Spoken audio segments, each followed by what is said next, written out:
Patay na dugong ang natagpuan ng otoridad sa isang isla sa Palawan. Ano kaya ang nangyari sa dugong na critically endangered pa naman? Kuya Kim, ano na?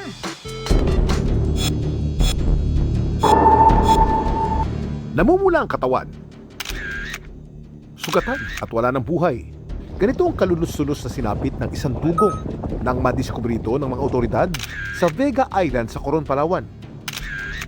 Umaga nitong Huwebes, ayon sa PCSD o Palawan Council for Sustainable Development, ang patay na dugong tinatayang nasa 240 centimeters ang haba at 100 to 150 kilos ang bigat.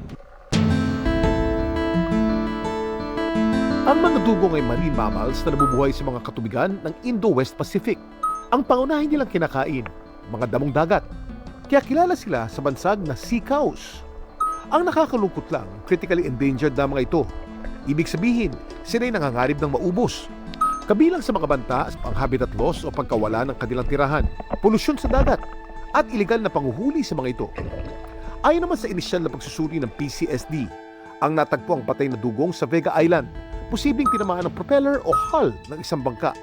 Kaya naman ang ahensya, nagpaalala sa publiko ng kahalagahan ng pagsunod sa responsable at sustainable marine tourism practices, pati na sa wildlife protection measures para maprotektahan ang mga hayop sa ating kalikasan. Laging tandaan, importante ang may alam.